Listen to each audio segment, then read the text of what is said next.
Welcome to Fluxedo Junction. I'm Scott Kuchler. Each week we bring you the best music of all genres from throughout the world, and this week we'll be speaking with guitarist and composer Steve Hackett. Steve is renowned as an immensely talented and innovative rock musician. He was lead guitarist with Genesis as part of their classic lineup with Gabriel, Collins, Banks, and Rutherford that produced acclaimed albums such as Selling England by the Pound, a favorite of John Lennon.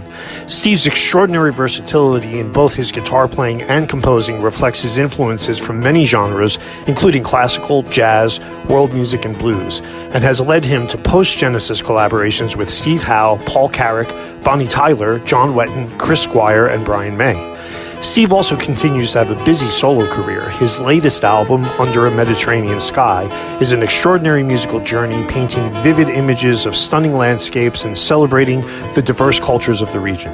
So let's start with a track from that album. Here's a composition called Sirocco, here on Fluxedo Junction. So the new album is Under a Mediterranean Sky, and anybody who's familiar with your music and your style of playing won't be surprised at the diversity of the music and how far it actually is from being a pop or a rock release.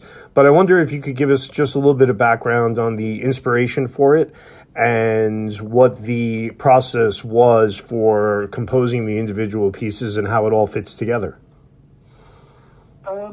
I think that it was my wife who suggested, my wife Jo suggested a number that was acoustic, but more broad-based than before, so that we had a virtual trip around the Mediterranean, visiting different countries and cultures, and reflecting that with the music. So we have something that sounds Turkish, something that sounds Greek, something Spanish, something French sounding, so on and so forth. And so it meant that I could use classical influences, cinematic stuff, flamenco influences, and also some instruments that people may not necessarily be totally familiar with, like the tar from Azerbaijan, the duduk from Armenia, charango from Peru, and the Iraqi. I have an Iraqi oud, an Arabian lute, fretless lute. So that's some of the instruments, and then there's the orchestral stuff as well, and orchestral players and rock and jazz players on it. But it's not really rock and roll, but it comes in with the same power, I think, that a rock band does, except that it's really orchestral atmospheres. So I think it comes in with the power of a rock band blasting, but it's orchestral in spirit, basically. Now, what are the challenges? I'm a musician myself, but I'm nowhere near your level. So I would love to find out what the challenges are of adapting to the tonality. Is there a certain adjustment that you have to make to your musical minds to adapt to different scales and modes to be able to play this type of music, or are you able to basically use your Western music education to accomplish the same thing? How difficult is it to do that? Well, I really do like, I mentioned a number of things.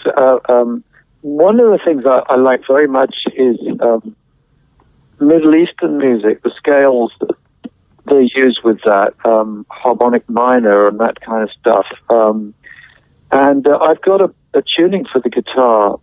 As far as I know, I'm the only one who uses this tuning. It's you lower the two bass strings a whole tone, and then the B string, your second string, I take that down a semitone, and I use that tuning quite a lot on this album. So that means everything you play is sounds plausible, but it's all a surprise, and it's really great for doing Middle Eastern scales. I find it's not easy, but if you want music that's surprising, it's that. And I just heard yesterday that the album went to number 7 in our national charts. So I'm really pleased with that. Not just the acoustic charts or classical charts. It's done that. So for an instrumental album, I wasn't expecting this. It's absolutely. It was the last thing on my mind. Doing this kind of thing was the idea of lockdown. People can't travel, but to do something called Under a Mediterranean Sky meant that people could travel with it, and because of the nature of the artwork, the overlook, the sea, the Mediterranean, I felt that it was a way of escaping the pandemic.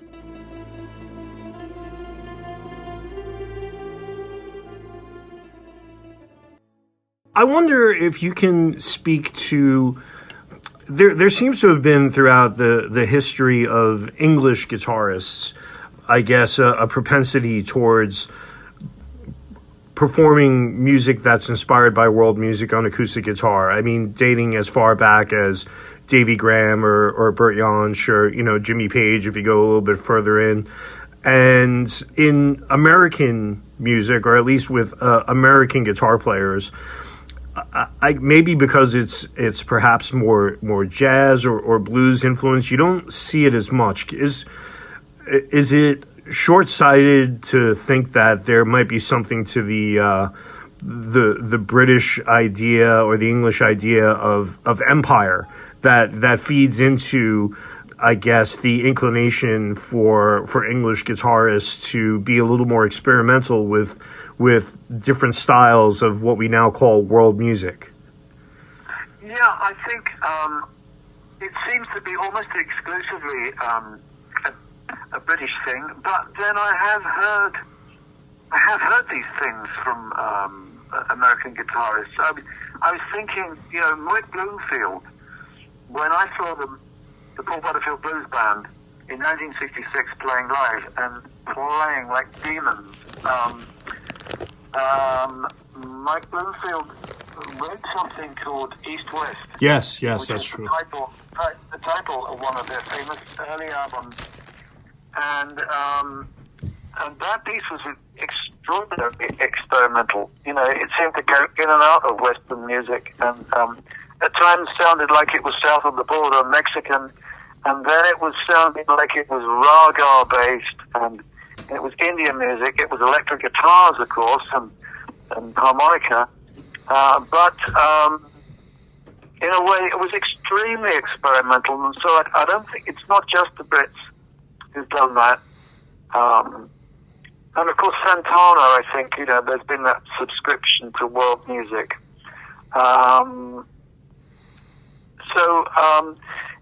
I think it's time for everyone to experiment. We're all stuck. We're not going anywhere right at this point in time. So there's not much point doing what's formula. Get out there, surprise people, surprise yourself, find what you can do. It's a bloody good time to do it, isn't it? It is, and I have to say that what you described as being the inspiration for the album, being, partially attributed to this lockdown, and this idea that we can virtually experience a travel sort of a thing through listening to music or even watching a movie or something. I've definitely experienced myself, and it's funny because I've only left the U.S. 5 times, and each of those 5 times was to go to Britain. So I've never been anywhere more exotic than London myself. But somehow, the minute I was locked down, the minute I was told that I couldn't go somewhere, all of a sudden I had this craving to be able to go. And so then I found myself just going online and finding touristy YouTube videos of, people exploring, exotic places. And this is not the sort of thing I had sought out before the lockdown. So it's almost like that thing where the minute you can't have something, you want to have it. And so I'm trying to find ways of living through that experience vicariously. And definitely your album has been a tool for that. So I think you've succeeded. I'm kind of curious as to what your experience is with, I mean, it's not as if this is your first album that is not straight down the line, progressive rock or pop. You've done other things before that have been inspired by other elements. But I wonder, in terms of promoting the album and getting attention drawn to it, what are the challenges that you're facing? Are you dealing a lot with classical publications or classical broadcasters or world music broadcasters? Is there any sort of a difference between the way that you're drawing attention to this album as opposed to anything you've done in the past? Well, I had done albums that are classically inspired before, as well as the rock things as well. So every few years I tend to do something that's off the beaten track in this way. But there's something's happened with this album. It's crossed over, and it's lucky when that happens. It's a happy accident. For something that is really, it's a bit like a Cinderella album. I didn't do this album to get in the charts. I didn't think it was going to do that. But I guess I was talking to a guy today who said to me he felt that it had sort of aspects of Gone with the Wind with it, and he mentioned a whole bunch of other things, a whole bunch of classical things, romantic things. And so he detected that there was an influence of Max Steiner, and I was thinking of Miklas Rosa, great film writers who've done some wonderful things. At the end of the day, I just wanted to do something that just let it all hang out, really. There wasn't so much a master plan to take it to the world with something like this. It was the idea of, I can do this at the moment because my American tour was cut in half as everything closed down around us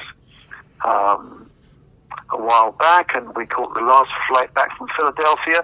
And suddenly I had longer to work on my autobiography, and I knew that I was going to do rock stuff. But meantime, I thought, well, this is a good time to do what I consider to be downtime. Let's do this thing in downtime. And it's surprising what can be done. So the album took a couple of months. Some people I worked with face to face. Some people were sending in their performances that they'd recorded in different places. The guy from Armenia was recording himself in Paris, for instance. And then oboe was being recorded in Arizona. And the tar I'd already recorded in Hungary and in Budapest. So it was already straddling the globe in that way. Violin and flutes, and that was happening back in the UK. Violin, viola, flutes, guitar, of course, and the Arabian oud and those other instruments I mentioned. And working with Roger King was extremely fundamental to it. And of course, my wife, who suggested many things, including the title and the album cover and many things. And she said, you can make this as broad as possible, rather than it just being another acoustic guitar album where you show that you can play a piece of Bach or even six pieces. This was another kind of challenge, the idea of broadening it, and I'm very glad that she suggested that. Of course, great orchestrations from Roger King, who I think has done a stellar job on it. I know he was very proud when I phoned him up yesterday and told him that the album had charted as high as number 5 on Saturday. So nobody expected that. Well, congratulations on that. And it's nice to hear what an inspiration your wife was on the process. The women in our lives definitely always make everything better. So that it's always nice to hear about that kind of an influence having an effect.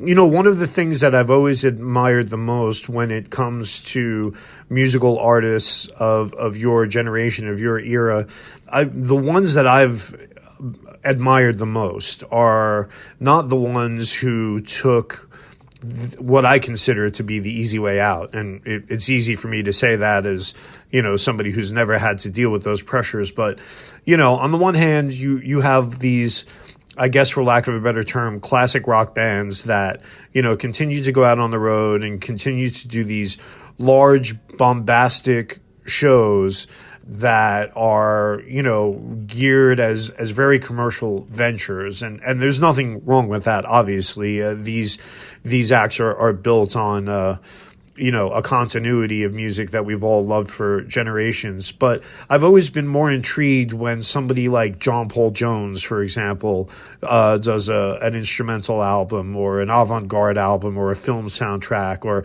somebody like John Cale or Brian Eno or Robert Fripp, who will do something that will require you to think when you listen to it. You know, it's not an easy, probably not an easy thing to promote. And this album, for me anyway, feels like it's definitely in that vein. You know, there's a level of sophistication to it that is required of the listener. You're not talking down to the listener. You're not playing down to the listener. You're encouraging the listener to sort of elevate their mind and their thinking to enjoy the album and the music. Is that a conscious decision, or is this just, look, this is what I was feeling, this is what I felt the need to compose, and if anybody else likes it, that's great, but I did this for myself? Well, I think you know, if you're making music for yourself, you're taking the attitude that you're going to do something personal. But I think that if the work you do is honest and it's got energy and honesty and passion, then that thing which starts out being a personal taste can end up being universal. But then you do have to really believe in, you know, the power of the spirit to be able to communicate. I think there are two ways of making an album. Either you try and do something that you believe in, or you look at it like a game where you're looking at it from outside. You're thinking, oh, you know, I ought to be doing this. I play by the rules and I do this, and I can make, you know, something that's, you know, if I do tapping all night, I can make a convincing heavy rock or heavy metal album. Or, yeah, you can do a blues album. You can do an orchestral thing. You can do anything you want to do. You could be the next Fleetwood Mac. You can do all of those things. But on the other hand, the glossary of terms doesn't have to be that narrow. Rock and roll's shoulders can be expanded to encompass everything from Buddy Holly to John McLaughlin. It doesn't have to be narrow. I'm thinking, you know, you mentioned a number of acoustic guitarists earlier, Davy Graham, also John Renbourn, I think, yes, was often perhaps overlooked, but there was some brilliant stuff that he did. It's an album called Sir John, or Lot of Sir John. I know it, yes. You know that album? I do, yes, I do. Really, really beautiful. I recorded one of the pieces myself, which was the Earl of Salisbury, something that was written in the 1500s. The last time I did an acoustic album, I did that. And I wanted to do it on nylon guitar, but, you know, use some of the same sensibilities. Very, very bright, very, very mellow, to do that Segovia thing, because he's the guy who really gave the colours, you know, to the nylon guitar. The first guy that I really heard really bringing the classical guitar alive was Segovia, and so I'll always be indebted to him. Techniques change and they move on, and I have a friend called Theo Cheng, a Chinese guitarist who lived in London, and he showed me a technique called cross-string trilling using 4 fingers, and it makes the trills sound like keyboard, like they really stand out, because when you're hammering on and off doing trills, they go a little quieter, but this gives it real sort of keyboard sensibility, and I was using that technique when I was recording the Scarlatti piece. There's one unoriginal piece on the album, the Scarlatti Sonata. Scarlatti, born in the same year as Bach, 1685. Here endeth the lesson. I'm in Domenico Scarlatti. Again, it was a piece that I heard Segovia play, and I thought, absolutely beautiful piece. He was playing at the Alhambra, exquisite setting, gorgeous music, and the influence of Spain, of course, in the same area as which is Granada, where in Andalusia, on the other side of the valley, the gorge there's the Sacromonte, the mountain where the gypsies play in the caves there, and what they do is no less stunning. So I took on board an influence or two from that. When one of the guitarists was showing me how he did one of the moves, which I thought was incredibly difficult, and I practiced it for ages and ages. Some techniques can take a long time. But to try and do things to a high standard was what I was trying to make it more energized. This album, so that when you have the big orchestral pieces, it doesn't just die when it goes to the guitar, but the pace quickens when it goes to the guitar, so that you're on to other sort of emotional milestones as it progresses, and you have the themes which come in and develop to some degree.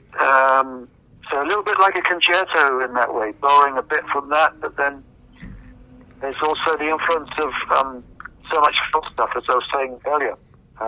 That's always been a big deal. So if it conjures images for people, then so much the better. Now, I'm 51 years old, and I studied classical guitar in college for a couple of years, and I didn't stick with it. I remember having a discussion with my classical teacher at the time, who seemed to understand that there was a very high standard that I was going to find it to be a challenge to rise up to as a classical performer, and he very kindly encouraged me, to find alternate routes of making a living in the music industry, which I largely have done, but.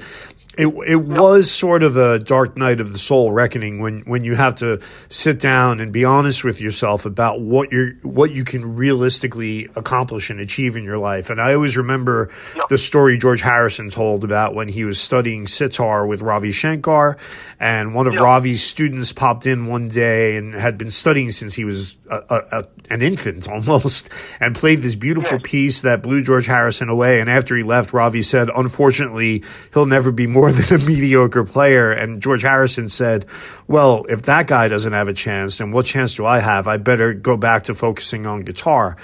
And I wonder for you, because obviously in technical terms, you seem to hold yourself to a very high standard and keep yourself to a high playing level, almost the way an athlete would. And because I know we have limited time, this will be my last question. What is your regimen like? What is your routine like to stay in playing condition, and how does it change from project to project? Well, I think, I had this conversation with Nigel Kennedy, yes. the English violinist of some distinction, and he said to me, play every day, right? And I said, yeah, when possible, of course, if you're not on a plane traveling somewhere and if the schedule permits it, yes, of course. The ideal is to be able to play every day, and then it becomes less of a challenge. When you're playing every day, by definition, you're maintaining your flexibility, your nails, you're taking care of those sorts of things. And I just usually let the music take me wherever it wants to take me, and try not to get too stuck doing one thing. So I normally find taking a break is also a very, very good idea for just putting the thing down. You're hammering away trying to write something very often, and then you just need a break. Often ideas kick in the moment you put the thing down. It's been an honor and a pleasure, and I appreciate your time. Thank you so much, sir. Thank you so much. All the best. Take care. Thank you.